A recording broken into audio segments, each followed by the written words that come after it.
ಪ್ರಪಂಚದ ಕಾರ್ಯಕ್ರಮ ಎಷ್ಟು ಗಂಟೆ ಹೆಸರು?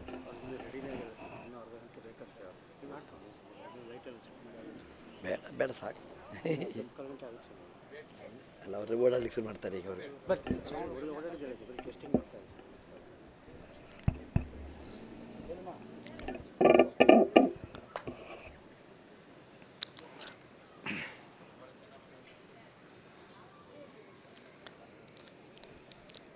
ಕೃಷ್ಣಂ ವಂದೇ ಮಂತಪಾಶಧರಂ ದಿವ್ಯಾರ್ಭಕಾಕೃತಿಂ ಶಿಖಾ ಬಂಧತ್ರಯೋಪೇತಂ ಭೈಷ್ಮೀ ಮಧ್ವಕರಾಂಚಿತಂ.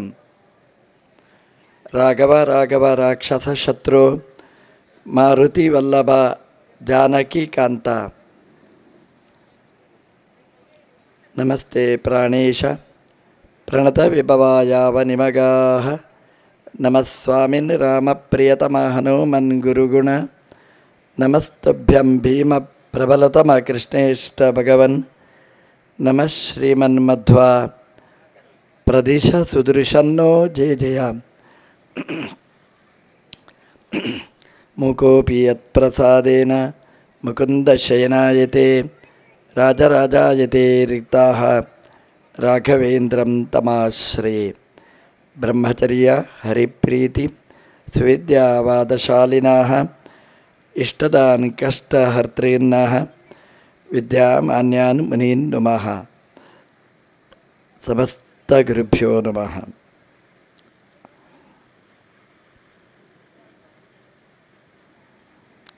ನಮ್ಮ ಕೃಷ್ಣರಾಜ ಕುತ್ಪಾಡಿ ದಂಪತಿಗಳು ರಾಮಾಯಣದ ಇಡೀ ವಿಶ್ವರೂಪವನ್ನೇ ಒಂದು ತಾಸಿನಲ್ಲಿ ನಮ್ಮ ಮುಂದೆ ತುಂಬ ಸುಂದರವಾಗಿ ಪ್ರಸ್ತುತಪಡಿಸಿದ್ದಾರೆ. ಬಣ್ಣ ಹಾಕಲಿಲ್ಲ ಅಷ್ಟೇ, ವೇಷ ಹೊಂದಿರಲಿಲ್ಲ ಅಷ್ಟೇ ರಾಮ ಸೀತೆಯರದ್ದು, ಆದರೆ ಒಳಗಿನ ಪೂರ್ತಿ ವಿವರಣೆ ತುಂಬ ಸೊಗಸಾಗಿ ಮಾಡಿದ್ದಾರೆ. ರಾಮಾಯಣದ ಆ ಘಟ್ಟಗಳನ್ನು ನಮ್ಮ ಕಣ್ಣ ಮುಂದೆ ಸುಂದರವಾಗಿ ನಿರೂಪಣೆ ಮಾಡಿದ್ದಾರೆ. ಎಲ್ಲಿ ಒತ್ತು ಕೊಡಬೇಕು ಅಲ್ಲಿ ಒತ್ತು ಕೊಟ್ಟು ಆ ಭಾಗವನ್ನು ನಮ್ಮ ಮನಸ್ಸಿಗೆ ಮುಟ್ಟುವ ಹಾಗೆ ತಟ್ಟುವ ಹಾಗೆ ಭಾಳ ಸುಂದರವಾಗಿ ವಿವರಣೆ ಮಾಡಿದ್ದಾರೆ. ಎಷ್ಟೊಂದು ಕೆಲವು ಕಡೆ ತುಂಬ ಸೂಕ್ಷ್ಮವಾದ ಭಾಗ, ಅದನ್ನು ಕೂಡ ನಮ್ಮ ಮುಂದೆ ಪ್ರಸ್ತುತಪಡಿಸಿದ್ದಾರೆ. ಶೂರ್ಪಣಖೆಯ ಬಾಯಲ್ಲಿಯೂ ಕೂಡ ವಿಭೀಷಣನ ಪರಿಚಯ ಸೀತಾದೇವಿಯ ಮುಂದೆನೇ ನಡೆದಿತ್ತು ಅಂತ ಆ ಸೂಕ್ಷ್ಮ ಭಾಗಗಳ ಬಗ್ಗೆಯೂ ಕೂಡ ಬೆಳಕು ಚೆಲ್ಲುವ, ಅದೊಂದು ಸಮಾಜಕ್ಕೆ ಆದರ್ಶವಾಗುವ ರೀತಿಯಲ್ಲಿ ವಿವರಿಸಿದ್ದಾರೆ. ಬೇರೆ ಬೇರೆ ಕವಿಗಳು ರಾಮಾಯಣವನ್ನು ಚಿತ್ರಣೆ ಮಾಡಿದ್ದಾರೆ. ರಾಮನ ಹೆಸರಿನ ನಾಟಕಗಳು ಬಂದಿದೆ. ಪ್ರಾಯಶಃ ತಾತ್ಪರ್ಯ ನಿರ್ಣಯದ ಹಿನ್ನೆಲೆಯಲ್ಲಿ ರಾಮಾಯಣದ ಸಂವಾದದ ರೂಪದಲ್ಲಿ ಇಡೀ ರಾಮಾಯಣವನ್ನು ಒಂದು ತಾಸಿನಲ್ಲಿ ನಮ್ಮ ಹೃದಯ ಮಂದಿರದಲ್ಲಿ ಸ್ಥಾಪನೆ ಮಾಡಿದ ಕೀರ್ತಿ ನಮ್ಮ ಕುತ್ಪಾಡಿ ಕೃಷ್ಣರಾಜ ದಂಪತಿಗಳಿಗೆ ಅದು ಸೇರ್ತದೆ. ಅವರು ಮಾತಾಡುವುದೇ ಚಂದ. ಪರಮಪೂಜ್ಯ ಶ್ರೀ ವಿಶ್ವೇಶ ತೀರ್ಥರ ಶಿಷ್ಯರಾಗಿ ಇಡೀ ಜೀವನವನ್ನೇ ಸಮಾಜಕ್ಕೋಸ್ಕರವಾಗಿ ಶಾಸ್ತ್ರದ ಪ್ರವಚನಕ್ಕೋಸ್ಕರವಾಗಿ ಮೀಸಲಿಟ್ಟ ಆ ದಂಪತಿಗಳ ಈ ಸೇವೆಯನ್ನು ಹೃದಯ ತುಂಬಿ ಅಭಿನಂದಿಸ್ತಾ ಇದ್ದೇನೆ. ಬ್ರಾಹ್ಮಣ ಸಮಾಜದಿಂದ ನಮ್ಮ ಸಮಾಜದಲ್ಲಿ ಪ್ರತಿಷ್ಠಿತರಾದಂತಹ ಕಾಕಂಡಿಕಿ ವೈದ್ಯರಿರ್ಬೋದು, ಅಥವಾ ಸವದತ್ತಿಯರಿರ್ಬೋದು, ಗೋಪಾಲರಾವ್ ಇರ್ಬೋದು, ಅಥವಾ ಜಯತೀರ್ಥರಾವ್ ಇರ್ಬೋದು, ಅವರೆಲ್ಲರೂ ಸಮಾಜಕ್ಕೆ ಮಾಡಿದ ದೊಡ್ಡ ಸೇವೆಯನ್ನು ಗುರುತಿಸಿ ಈ ಸಭೆಯಲ್ಲಿ ಸನ್ಮಾನ ಕಾರ್ಯಕ್ರಮವನ್ನು ನಡೆಸಿಕೊಟ್ಟಿದ್ದಾರೆ. ಅವರು ಪದ್ಮಶ್ರೀ ಪ್ರಶಸ್ತಿ ಬರಲಿಲ್ಲ ಅಂತ ಬೇಜಾರು ಮಾಡೋದು ಬೇಡ, ರಾಯರ ಪ್ರಶಸ್ತಿ ಅದಕ್ಕಿಂತ ದೊಡ್ಡದು ಅಂತ ಈ ಸಂದರ್ಭದಲ್ಲಿ ಹೇಳ್ತಾ, ಪ್ರಕೃತ ಒಂದೆರಡು ಮಾತು ಹರಿಕಥಾಮೃತ ಸಾರದ ವಿಭೂತಿ ಸಂಧಿಯ ಬಗ್ಗೆ. ವಿಭೂತಿ ಸಂಧಿಯಲ್ಲಿ ದೇವರು ಭಗವದ್ಗೀತೆಯಲ್ಲಿ ಶ್ರೀಮದ್ ಭಾಗವತದಲ್ಲಿ ಹೇಳಿದ ವಿಭೂತಿಗಳನ್ನು ಸಂಗ್ರಹ ಮಾಡಿ ದಾಸವರೇಣ್ಯರು ವಿಭೂತಿ ಅಧ್ಯಾಯದಲ್ಲಿ ವಿವರಿಸಿದ್ದಾರೆ.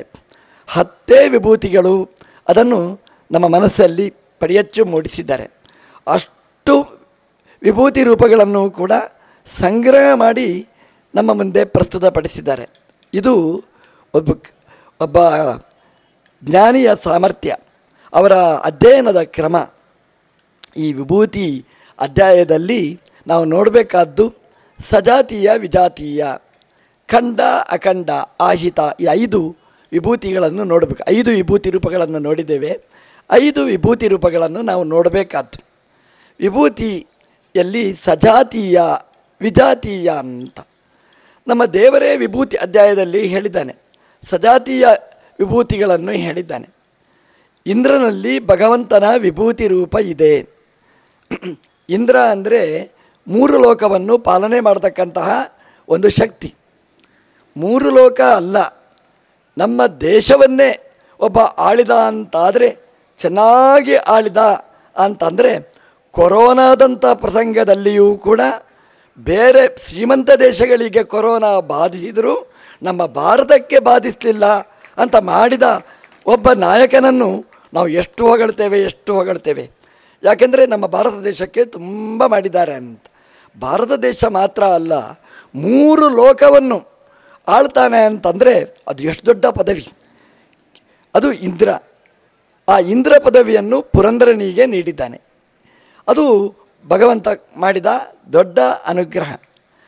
ಆ ಇಂದ್ರನ ಪದವಿ ದೊಡ್ಡ ಪದವಿ. ಇಂದ್ರ ಹೇಳಿದಾಗೆ ಕೇಳಬೇಕು. ಎಲ್ಲಿ ಮಳೆ ಬರಬೇಕು, ಎಲ್ಲಿ ಬಿಸಿಲು ಬರಬೇಕು, ಎಲ್ಲಿ ಚಳಿ ಬರಬೇಕು, ಯಾವಾಗ ಏನು ಬೇಕು ಅದನ್ನೆಲ್ಲ ವ್ಯವಸ್ಥೆ ಮಾಡುವಂಥದ್ದು ಅದು ದೇವಲೋಕದಲ್ಲಿರ್ತಕ್ಕಂಥ ಸ್ವಿಚ್ ಬೋರ್ಡು.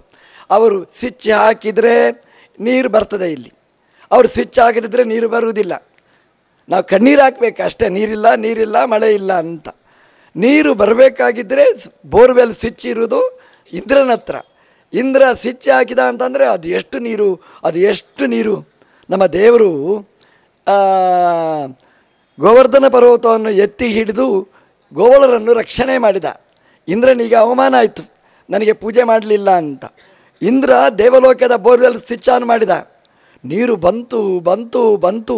ಆಚಾರ್ಯರು ಹೇಳ್ತಾರೆ, ಆನೆಯ ಸೊಂಡಿಲಿನ ಗಾತ್ರದಲ್ಲಿ ಅಲ್ಲಿ ಮಳೆ ಸುರಿಸಿದ ಇಂದ್ರ ಅಂತ. ಏನೂ ಆಗಲಿಲ್ಲ. ಇಂದ್ರ ದೇವಲೋಕದಿಂದ ಆನೆಯ ಸೊಂಡಿಲಿನ ಗಾತ್ರದಲ್ಲಿ ಮಳೆ ಸುರಿಸಿದರೆ ವೃಂದಾವನ ಕೊಚ್ಚಿ ಹೋಗಬೇಕಾಗಿತ್ತು. ಏನೇನೂ ಆಗಲಿಲ್ಲ. ಏನಾಯಿತು ಗೊತ್ತಾ? ದೇವಲೋಕದ ಬೋರ್ವೆಲ್ ಖಾಲಿ ಆಯಿತು ಅಷ್ಟೇ. ಭೂಲೋಕದಲ್ಲಿ ಅದು ಏನೂ ಆಗಲಿಲ್ಲ. ನಮ್ಮ ದೇವರು ವಿಭೂತಿ ರೂಪ ಇಂದ್ರನಲ್ಲಿ ಇಟ್ಟದ್ದಕ್ಕೆ ಆ ವೈಭವ. ಆ ವಿಭೂತಿ ರೂಪವನ್ನೇ ಮರ್ತ ಇಂದ್ರ. ಹಾಗಾಗಿ ಇಂದ್ರನ ಪ್ರತಿಬಂಧನ ಅದೇನೂ ಕಾರ್ಯಕಾರಿ ಆಗಲಿಲ್ಲ. ಇಂದ್ರ ಕೆಳಗಿಳಿದು ಬಂದ, ಕಣ್ಣೀರು ಹಾಕಿದ, ಸ್ವಾಮೀ ತಪ್ಪಾಯಿತು ಅಂತ ಕ್ಷಮೆಯಾಚನೆ ಮಾಡಿದ, ತನ್ನ ತಪ್ಪನ್ನು ತಿದ್ದಿಕೊಂಡ. ಹಾಗಾಗಿ ಇಂದ್ರನಲ್ಲಿ ಗುಣ ಇದೆ, ದೋಷನೂ ಇದೆ. ಭಗವಂತನ ವಿಭೂತಿ ರೂಪ ಇಂದ್ರನಲ್ಲಿದೆ. ಹಾಗಾಗಿ ಭಗವಂತ ನನ್ನ ಎಲ್ಲಿ ಮೆರೆಯುತ್ತಾನೆ ಅಲ್ಲಿ ಭಗವಂತ ತಲೆಗೆ ಬಡಿದದ್ದು ತುಂಬ ಇದೆ. ಎಷ್ಟು ಸಲ ಇಂದ್ರ ತನ್ನ ಪದವಿಯನ್ನು ಕಳ್ಕೊಂಡ, ಆದರೆ ಮತ್ತೆ ಅದೇ ಪದವಿಯಲ್ಲಿ ಭಗವಂತ ಅವನನ್ನು ಕೂಡಿಸಿದ್ದಾನೆ, ಅವನನ್ನು ಮೆರೆಸಿದ್ದಾನೆ. ಇಂದ್ರನ ಪದವಿ ದೊಡ್ಡ ಪದವಿ. ಅದನ್ನು ದೇವರು ಹೇಳಿದ್ದಾನೆ ಒತ್ತುಕೊಟ್ಟು, ದೇವಾನಾಂ ಅಸ್ಮಿ ವಾಸವಾಹ, ದೇವತೆಗಳಲ್ಲಿ ಇಂದ್ರನಲ್ಲಿ ನನ್ನ ವಿಭೂತಿ ರೂಪ ಇದೆ ಅಂತ ದೇವರು ಹೇಳಿಕೊಂಡಿದ್ದಾನೆ. ಇದು ಸಜಾತೀಯ. ಇಂದ್ರನೂ ಒಬ್ಬ ದೇವತೆನೇ. ದೇವಾನಾಮಸ್ಮಿ ವಾಸವಃ, ದೇವತೆಗಳಲ್ಲಿ ಒಬ್ಬನಾಗಿರತಕ್ಕಂತಹ ವಾಸವನಲ್ಲಿ ಇಂದ್ರನಲ್ಲಿ ನನ್ನ ವಿಭೂತಿ ರೂಪ ಇದೆ. ಇದು ಸಜಾತೀಯವಾದ ವಿಭೂತಿ ರೂಪ. ಹಾಗೆಯೇ ತುಂಬ ವಿಭೂತಿ ರೂಪಗಳನ್ನು ಹೇಳಿದ್ದಾನೆ. ನೆನಪಿಸಿಕೊಳ್ಬೇಕು ಅಂತಂದರೆ, ಸ್ಥಾವರಾಣಾಂ ಹಿಮಾಲಯ. ದೇವರು ಹೇಳ್ತಾನೆ ಸ್ಥಾವರ ಅಂತ, ಜಂಗಮ ಸ್ಥಾವರ ಅಂತ 2. ಜಂಗಮ ಅಂದರೆ ನಾವೆಲ್ಲ ಆಚೆ ಈಚೆ ಹೋಗ್ತಲೇ ಇರಬೇಕು, ನಡೆಯುತ್ತಲೇ ಇರಬೇಕು, ಒಂದು ಕಡೆ ಕೂಡುವ ಹಾಗಿಲ್ಲ. ಜಂಗಮಗಳು ನಾವು ತಿರುಗಾಡುವವರು. ಕೆಲವು ಹಾಗಲ್ಲ, ಸ್ಥಾವರಗಳು ಅಂತ. ಸ್ಥಾವರ ಅಂತಂದರೆ ಈ ಬೆಟ್ಟಗಳು, ಇದು ಸ್ಥಾವರ, ಒಂದೇ ಕಡೆ ಇರುವಂಥದ್ದು, ಸ್ಥಿರವಾಗಿ ಇರುವಂಥದ್ದು. ಅವರು ಚಲಿಸಲಿಕ್ಕಿಲ್ಲ. ಬೆಟ್ಟಗಳು ಚಲಿಸಿದರೆ ಸ್ಥಿತಿ ಹೇಗಿರಬೇಕು? ಅದು ಅಚಲ. ಅಂತಹ ಅಚಲಗಳ ಮಧ್ಯದಲ್ಲಿ ಅತ್ಯಂತ ಶ್ರೇಷ್ಠವಾದ್ದು ಯಾವುದು ಅಂತಂದರೆ ಅದು ಹಿಮಾಲಯ. ಹಿಮವತ್ ಪರ್ವತ ಅದು ಸ್ಥಾವರಗಳಲ್ಲಿಯೇ ಶ್ರೇಷ್ಠವಾದದ್ದು. ಸ್ಥಾವರಾಣಾಂ ಹಿಮಾಲಯ ಅಂತ ದೇವರು ಹಿಮಾಲಯ ಪರ್ವತದಲ್ಲಿ ತನ್ನ ವಿಭೂತಿ ರೂಪ ಇದೆ ಅಂತ ದೇವರು ಹೇಳಿಕೊಂಡಿದ್ದಾನೆ. ಇದು ಹೌದು ನೋಡಿ. ಒಬ್ಬ ಕವಿ, ಅವನು ಕಾವ್ಯ ರಚನೆ ಮಾಡಲಿಕ್ಕೆ ಹೊರಟವ. ಅವನಿಗೆ ಅಧ್ಯಾತ್ಮದ ಕಡೆಗೆ ಒಲವು ಇರುವುದಿಲ್ಲ. ಆ ಕವಿ ಕುಮಾರ ಸಂಭವ ಪ್ರಾರಂಭ ಮಾಡುವಾಗ ಹೇಳ್ತಾನೆ, ಎಲ್ಲಿಂದ ಪ್ರಾರಂಭ ಮಾಡ್ತಾನೆ ಅಂತಂದರೆ ಹಿಮಾಲಯ ವರ್ಣನದಿಂದ ಪ್ರಾರಂಭ ಮಾಡ್ತಾನೆ. ಆ ಹಿಮಾಲಯವನ್ನು ಹೇಗೆ ವರ್ಣನೆ ಮಾಡಬಹುದಿತ್ತು?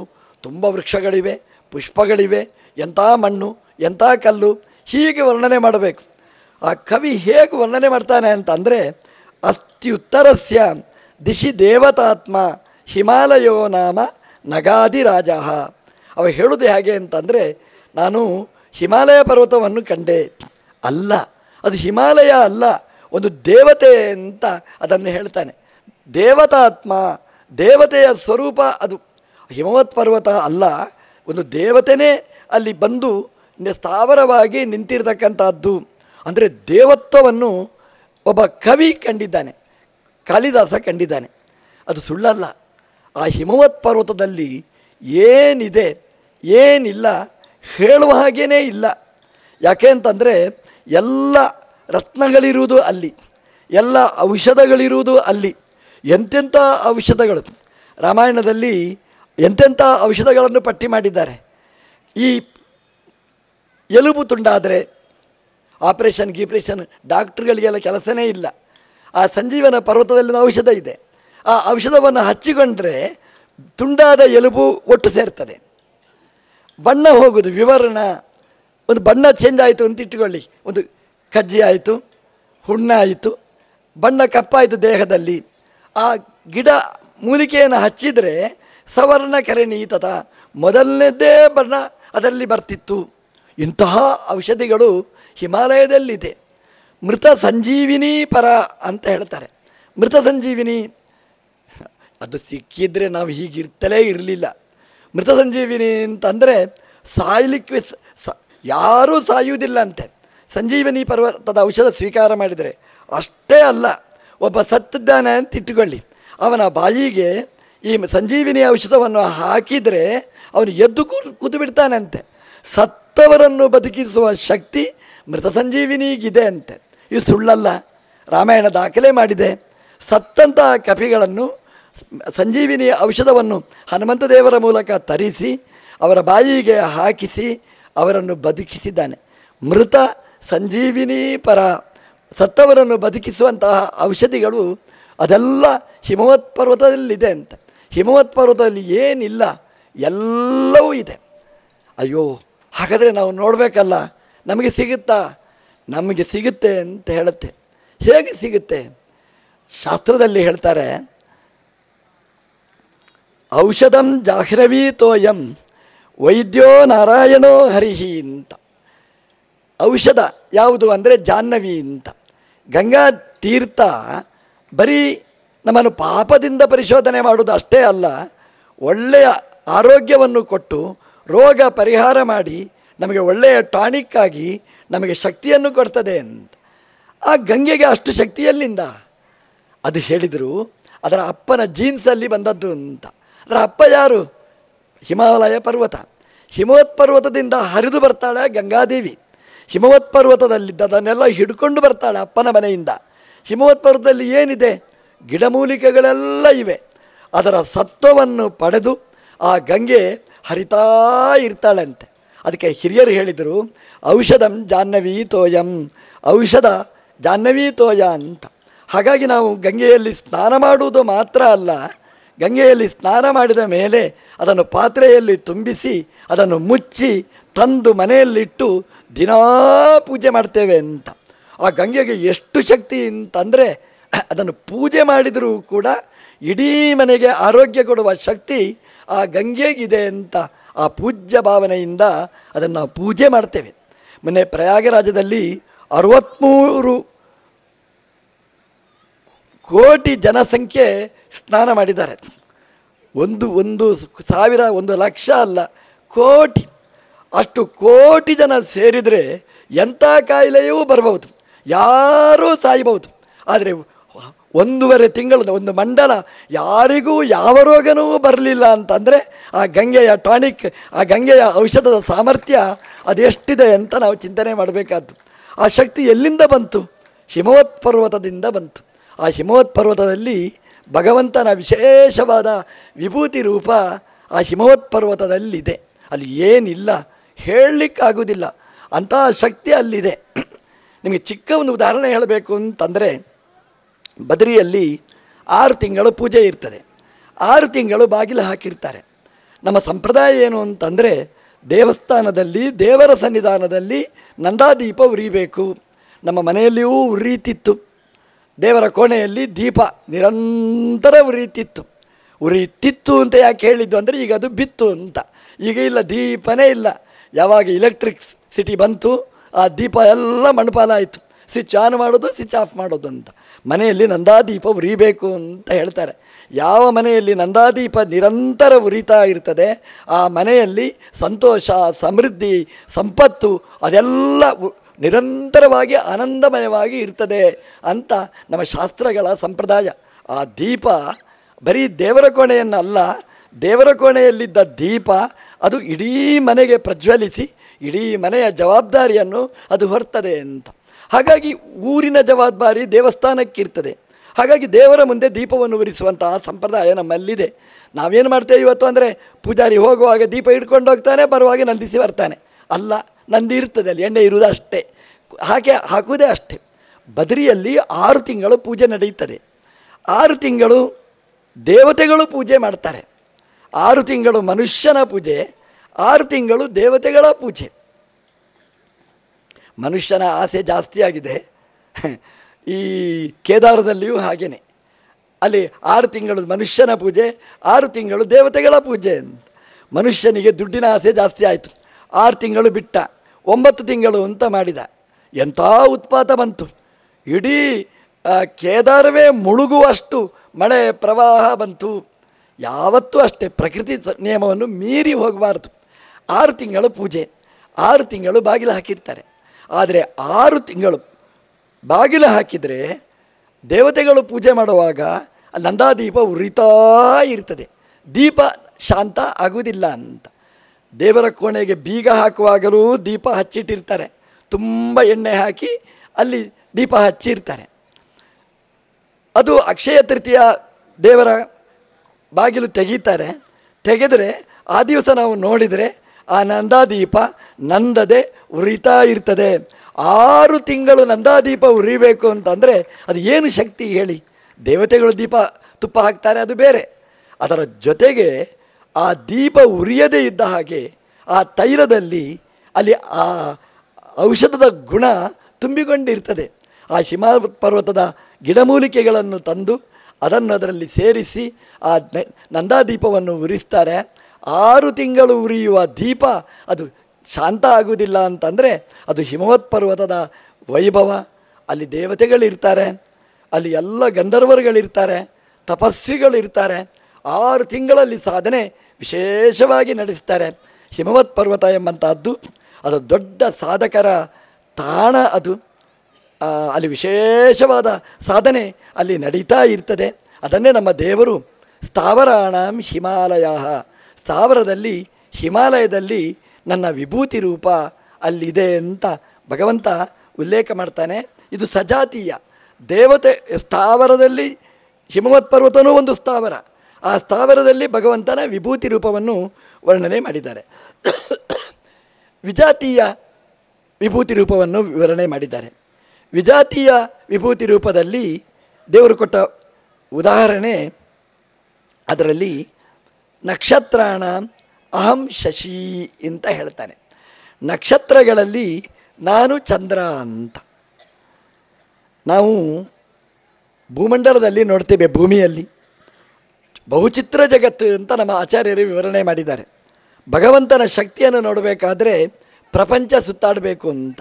ಎಲ್ಲೆಲ್ಲಿ ಏನೇನು ಪ್ರಕೃತಿಗಳಿವೆ ಅದನ್ನು ನೋಡುವುದೇ ಒಂದು ವೈಭವ. ಅದು ಯಾರು ನಿರ್ಮಾಣ ಮಾಡಿದರು, ಅದರ ವೈಭವ ಏನು, ಎಷ್ಟು ನದಿಗಳು, ಎಷ್ಟು ಪರ್ವತಗಳು, ಅದರ ವೈಭವಗಳು ತುಂಬ. ಇದು ಭೂಮಿಯಲ್ಲಿರುವ ಚಿತ್ರ ವಿಚಿತ್ರಗಳಾಗಿದ್ದರೆ ಒಂದು ಸಲ ಕಣ್ಣನ್ನು ನಾವು ಬಾನಂಗಳದಲ್ಲಿ ಹರಿಸಿದರೆ ಆ ವೈಭವ ಅದು ವರ್ಣನಾತೀತವಾದ್ದು. ಆಕಾಶದಲ್ಲಿರುವಂತಹ ಆ ದೀಪಗಳು, ನಕ್ಷತ್ರಗಳು ತುಂಬ ರೋಚಕವಾದ್ದು. ಇವತ್ತು ಈ ವಿದ್ಯುತ್ ದ್ವೀಪದ ಮುಂದೆ, ಹೈಮಾಸ್ಟ್ ಲೈಟ್ನ ಮುಂದೆ ನಕ್ಷತ್ರಗಳು ಕಾಣದೇ ಇರಬಹುದು ನಮ್ಮ ಕಣ್ಣಿಗೆ. ಆದರೆ ಅಂತಹ ನಮ್ಮ ಮನೆಯ ಟೆರೆಸ್ಸಿನ ಮೇಲೆ ಹೋಗಿ ನಾವು ನೋಡುವ ಅವಕಾಶ ನಾವು ಮಾಡಿಕೊಂಡ್ರೆ ಆ ಪ್ರಪಂಚ ಅದ್ಭುತವಾದಂಥದ್ದು. ಎಂತೆಂಥ ನಕ್ಷತ್ರಗಳು, ಅದು ಎಲ್ಲಿ ಇಟ್ಟರು, ಯಾರು ಇಟ್ಟರು, ಹೇಗಿಟ್ಟರು, ಇದೇ ಒಂದು ನಮ್ಮ ಚಿಂತನೆಗೆ ನಾವು ಒಂದು ವಿಷಯ. ಯಾರೋ ಒಬ್ಬರು ಹೇಳಿದರು ಅದು ತನ್ನಷ್ಟಕ್ಕಿದೆ ಅಂತ. ಯಾರೋ ಒಬ್ಬ ಹೇಳಿದಂತೆ ಮನೆಯಲ್ಲಿ ಟ್ಯೂಬ್ಲೈಟ್ ಇದೆ, ಅದಕ್ಕೆ ಎಲ್ಲಿಯೂ ಆಧಾರ ಕಾಣುವುದೇ ಇಲ್ಲ. ಅವನ ಹತ್ರ ಕೇಳಿದ್ರಂತೆ, ನಿನ್ನ ಮನೆಯ ದೀಪ ಈ ಟ್ಯೂಬ್ಲೈಟ್ ಹೇಗಿದೆ ಅಂತ. ಅವ ಹೇಳಿದ, ಅದು ತನ್ನಷ್ಟಕ್ಕೆ ನಿಂತಿದೆ. ನೀವೇನು ಹೇಳ್ತೀರಿ? ತಲೆ ಕೆಟ್ಟಿದೆ ಅಂತ ಹೇಳ್ತೀರಿ. ಎಲ್ಲಿಯಾದರೂ ಒಂದು ದೀಪ ತನ್ನಷ್ಟಕ್ಕೆ ನಿಲ್ಲಲಿಕ್ಕೆ ಸಾಧ್ಯನಾ? ಎಲ್ಲಿಯೋ ಒಂದು ಜಾಯಿಂಟ್ ಮಾಡಿರ್ತಾರೆ, ಕಾಣುವುದಿಲ್ಲ ಅಷ್ಟೇ, ನಮ್ಮ ಕಣ್ಣಿಗೆ ಕಾಣದಿದ್ದಾಗೆ ಜಾಯಿಂಟ್ ಮಾಡಿರ್ತಾರೆ ಅಂತ. ಅಂತೂ ಒಂದು ಆಧಾರ ಇಲ್ಲದೆ ಒಂದು ದೀಪ ಇರಲಿಕ್ಕೆ ಸಾಧ್ಯ ಇಲ್ಲ ಅಂತ. ನಮ್ಮ ಮನೆಯಲ್ಲಿ ಹೀಗಾದರೆ ಬ್ರಹ್ಮಾಂಡಂ ವರಮಂದಿರಂ ಅಂತ ನಾವು ಇಟ್ಟುಕೊಂಡ್ರೆ, ಇಲ್ಲಿ ಆ ಮೇಲ್ಭಾಗದಲ್ಲಿ ಆ ದೀಪಗಳು, ನಕ್ಷತ್ರ ದೀಪಗಳು, ಅದನ್ನು ಜೋಡಣೆ ಮಾಡಿದ್ದಾರೆ. ಅದನ್ನು ಎಲ್ಲಿ ಜೋಡಣೆ ಮಾಡಿದ್ದಾರೆ? ತನ್ನಷ್ಟಕ್ಕೆ ಅಂತ ಹೇಳುವುದಕ್ಕಿಂತ ಅದನ್ನು ಜೋಡಣೆ ಮಾಡಿದ ಶಕ್ತಿ ಮತ್ತು ಯಾವುದೂ ಅಲ್ಲ, ನಾವು ದಿನನಿತ್ಯ ಪೂಜೆ ಮಾಡುವ ನಮ್ಮ ಭಗವಂತ ಅಂತ ಅನುಸಂಧಾನ ಮಾಡುವುದು ತುಂಬ ಒಳ್ಳೆಯದು. ದೇವರು ಇದ್ದಾನೆ ಅನ್ನೋದಕ್ಕೆ ಒಳ್ಳೆಯ ನಿದರ್ಶನ. ಆ ದೀಪಗಳನ್ನು ಹಚ್ಚಿಡುವುದೇ ಅದೊಂದು ಅದ್ಭುತವಾಗಿರ್ತಕ್ಕಂಥದ್ದು. ನಕ್ಷತ್ರಗಳು ಅದು ಕ್ಷತಿ ಇಲ್ಲದೇ ಇರತಕ್ಕಂತಹ ನಕ್ಷತ್ರಗಳು. ಅದಕ್ಕೆ ನೀವು ತುಪ್ಪ ಹಾಕುವುದು ಬೇಡ, ಅದಕ್ಕೆ ವಯರ್ ಸಿಕ್ಕಿಸುವುದು ಬೇಡ, ಅದಕ್ಕೆ ವಿಶಿಷ್ಟವಾದಂಥ ವ್ಯವಸ್ಥೆಯನ್ನು ಭಗವಂತ ಮಾಡಿ ಇಡೀ ಪ್ರಪಂಚಕ್ಕೆ ಬೆಳಕನ್ನು ಚೆಲ್ತಾನೆ. ನಕ್ಷತ್ರಗಳು ಅಂತ ದೇವರು ಹೇಳ್ತಾನೆ, ನಕ್ಷತ್ರಾಣ ಅಹಂ ಶಶಿ ಅಂತ ಹೇಳ್ತಾನೆ. ನಕ್ಷತ್ರಗಳಲ್ಲಿ ಚಂದ್ರನಲ್ಲಿ ನನ್ನ ವಿಭೂತಿ ರೂಪ ಇದೆ ಅಂತ. ನಕ್ಷತ್ರಗಳಲ್ಲಿ ಚಂದ್ರನಲ್ಲಿ ನನ್ನ ವಿಭೂತಿ ರೂಪ ಅಂತಂದರೆ ಚಂದ್ರ ನಕ್ಷತ್ರಗಳಲ್ಲಿ ಸೇರ್ತಾನ? ಸೇರುವುದಿಲ್ಲ. ಚಂದ್ರ ನಕ್ಷತ್ರ ಅಲ್ಲ, ಅವನು ಉಡುಪ. ನಕ್ಷತ್ರಗಳ ಅಧಿಪತಿ ಅಷ್ಟೇ ಹೊರತು ನಕ್ಷತ್ರಗಳಲ್ಲಿ ಚಂದ್ರ ಸೇರುವುದಿಲ್ಲ. ಚಂದ್ರ ಸೂರ್ಯ ಅದೆಲ್ಲ ಅದನ್ನು ಮೀರಿ ನಿಂತಿರತಕ್ಕಂಥ ಆಸಕ್ತಿಗಳು. ಆದರೆ ದೇವರು ಹೇಳುವಾಗ ನಕ್ಷತ್ರಾಣ ಅಹಂ ಶಶಿ ಅಂತ ಹೇಳ್ತಾನೆ. ಅದು ವಿಜಾತೀಯವಾದಂತಹ ಭಗವಂತನ ವಿಭೂತಿ ರೂಪ. ನಕ್ಷತ್ರಗಳಲ್ಲಿ ಸೇರದ, ಆದರೆ ನಕ್ಷತ್ರಗಳಿಗಿಂತ ಅನಂತಪಟ್ಟು ಬೆಳಕನ್ನು ಚೆಲ್ಲತಕ್ಕಂತಹ ಆ ಚಂದ್ರ, ಆ ಚಂದ್ರನಲ್ಲಿ ನನ್ನ ವಿಭೂತಿ ರೂಪ ಇದೆ ಅಂತ ದೇವರು ಹೇಳ್ತಾನೆ. ಚಂದ್ರನ ಆ ವಿಭೂತಿ ಅದ್ಭುತವಾದದ್ದು. ಯಾಕೆ ಅಂತಂದರೆ ನಾವು ದಿನನಿತ್ಯ ಪೂಜೆ ಮಾಡ್ತೇವೆ, ಮೊದಲೊಂದೀಪಿ ಗಣಪನಿಗೆ ಅಂತ ಹೇಳುವಾಗ ಅವನ ಒಳಗಿದ್ದ ಭಗವಂತ ಅವನು ವರ್ಣನೆ ಮಾಡುವಾಗ ನಾವು ಹೇಳೋದು ಶಶಿವರ್ಣಂ ಅಂತ ವರ್ಣನೆ ಮಾಡ್ತೇವೆ. ನಾವು ಚಂದ್ರನಂತಹ ಬಣ್ಣ ಆ ವಿಶ್ವಂಬರನಿಗೆ ಅಂತ ವರ್ಣನೆ ಮಾಡ್ತೇವೆ. ನಾವು ದೇವರಿಗೆ ಚಂದ್ರನಂತಹ ಬಣ್ಣ. ಚಂದ್ರನನ್ನು ಸೃಷ್ಟಿ ಮಾಡಿದ ದೇವರನ್ನು ವರ್ಣನೆ ಮಾಡುವುದು ಚಂದ್ರನಂತಹ ಬಣ್ಣವುಳ್ಳವ ನಮ್ಮ ದೇವರು ಅಂತ. ಅಂದರೆ ಚಂದ್ರ ಅಂತಂದರೆ ಚಂದದ ದೇವರು. ಚದಿ ಆಹ್ಲಾದನೆ ಅಂತ ಅದರ ವರ್ಬ್. ಚಂದತಿ, ಚಂದದ ವಸ್ತು. ಚಂದ್ರ ಅಂದರೆ ತುಂಬ ಖುಷಿ ಕೊಡುವಂಥದ್ದು. ಚಂದ್ರ ಅಂದರೆ ಮನಸ್ಸಿಗೆ ಮುದ ನೀಡುವಂಥದ್ದು. ಹಾಗಾಗಿ ಯಾರಿಗಾದರೂ ಒಂದು ಉದಾಹರಣೆ ಕೊಡಬೇಕಾದ್ರೆ ಚಂದ್ರನಂತಹ ಮುಖ ಅಂತ ನಾವು ವರ್ಣನೆ ಮಾಡ್ತೇವೆ. ಅಂತಹ ಚಂದ್ರ, ನಕ್ಷತ್ರಗಳಲ್ಲಿ ಚಂದ್ರ ಹೇಗೆ ವಿಭೂತಿ ಭಗವಂತನದ್ದು ಪಡೆದಿದೆ ಅಂತ ದೇವರು ಹೇಳ್ತಾನೆ. ಚಂದ್ರನಲ್ಲಿ ಭಗವಂತನ ವಿಶೇಷವಾದ ವಿಭೂತಿ ರೂಪ. ಅದು 15 ದಿವಸ ಅವನು ಕಡಿಮೆ ಕಡಿಮೆ ಕಡಿಮೆ ಬೆಳಕುಳ್ಳವನಾಗ್ತಾನೆ. 15 ದಿವಸ ಜಾಸ್ತಿ ಜಾಸ್ತಿ ಬೆಳಕಾಗಿ ಕೊನೆಗೆ ಪೂರ್ಣ ಷೋಡಶಕಲಾ ಪರಿಪೂರ್ಣನಾಗಿ ಚಂದ್ರ ಮೆರೆದಾಡ್ತಾನೆ. ಚಂದ್ರ ದೊಡ್ಡ ಶಕ್ತಿ. ಚಂದ್ರ ಎಷ್ಟು ದೊಡ್ಡ ಶಕ್ತಿ ಅಂತಂದರೆ ಅಲ್ಲಿ ಹೋಗಿ ನೋಡಿದರೆ ಗೊತ್ತಾಗುತ್ತೆ. ಇಲ್ಲಿ ಕೂತು ಹೇಗೆ ಹೇಳೋದು? ನಮ್ಮ ಶಾಸ್ತ್ರಕಾರರು ಹೇಳಿದ್ದಾರೆ, ಅದು ಚಂದ್ರ ಎಷ್ಟು ದೂರದಲ್ಲಿದ್ದಾನೆ, ಅವನ ಸಾಮರ್ಥ್ಯ ಏನು ಎಲ್ಲ ಹೇಳಿದ್ದಾರೆ. ಚಂದ್ರನ ಹತ್ರ ಹೋದರೆ ಚಂದ್ರನ ಸಾಮರ್ಥ್ಯ ಏನು ಅಂತ ಗೊತ್ತಾಗುತ್ತೆ. ಹೋಗ್ಲಿಕ್ಕೆ ಆಗುತ್ತಾ ಅಂತಂದರೆ ನಮ್ಮ ವಿಜ್ಞಾನಿಗಳು ಪ್ರಯತ್ನ ಪಟ್ಟರು, ಇಡೀ ಪ್ರಪಂಚದವರು ಪ್ರಯತ್ನ ಪಟ್ಟರು. ನಮ್ಮ ದೇಶದ ವಿಜ್ಞಾನಿಗಳು ಇಸ್ರೋದವರು ಕೂಡ ಪ್ರಯತ್ನ ಪಟ್ಟರೆ ಸರಿಯಾಗಿ ಸಕ್ಸಸ್ ಆಗಲಿಲ್ಲ. ಎಷ್ಟು ಪ್ರಯತ್ನ ಪಟ್ಟರೂ ಆಗಲಿಲ್ಲ. ಆಗ ಅವರನ್ನೇ ಪ್ರಯತ್ನನೇ ವ್ಯರ್ಥ ಅಂತ ಹೇಳಲಿಲ್ಲ.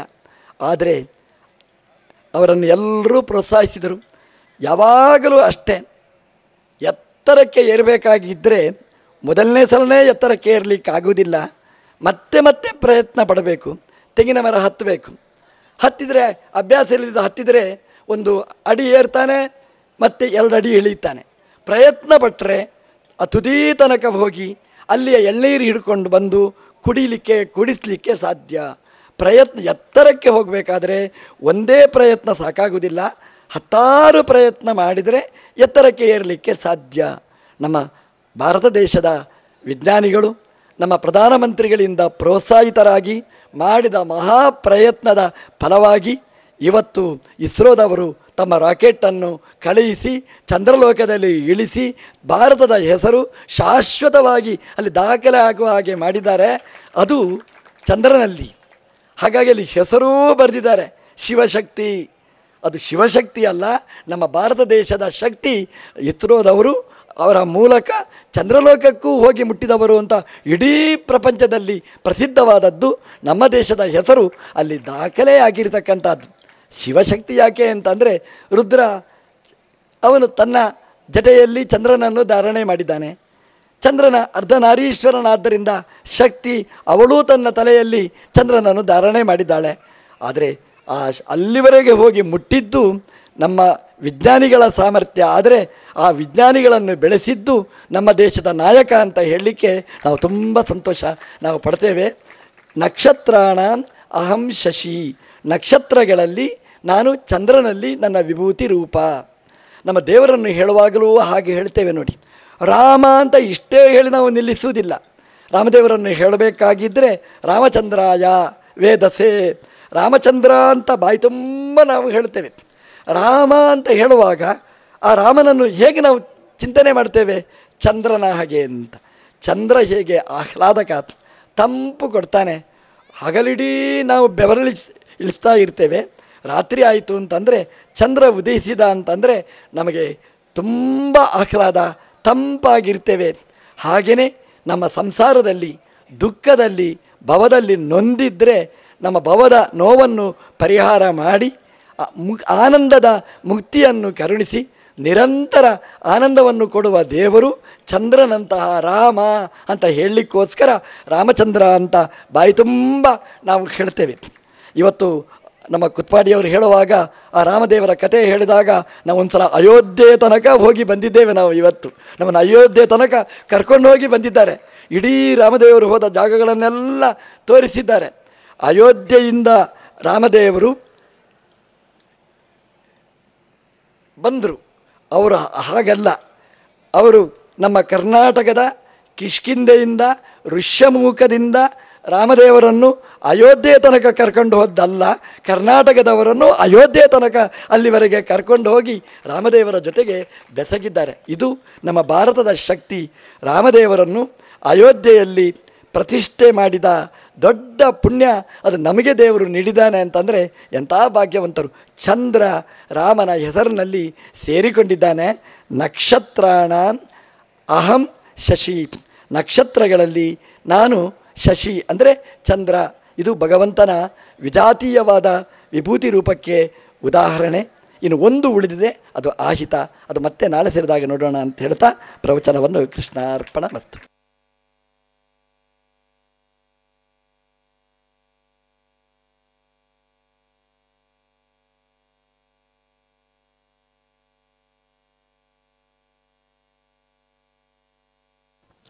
ಹರೇ ಶ್ರೀನಿವಾಸ.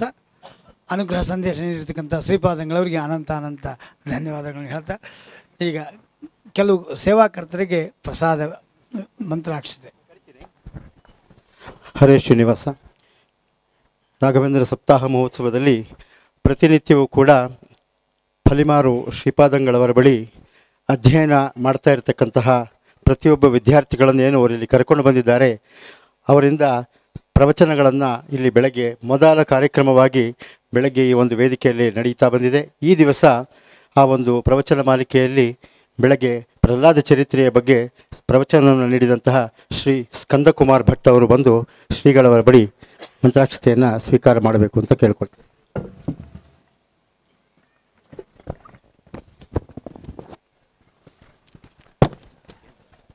ರಾಘವೇಂದ್ರ ಸಪ್ತಾಹ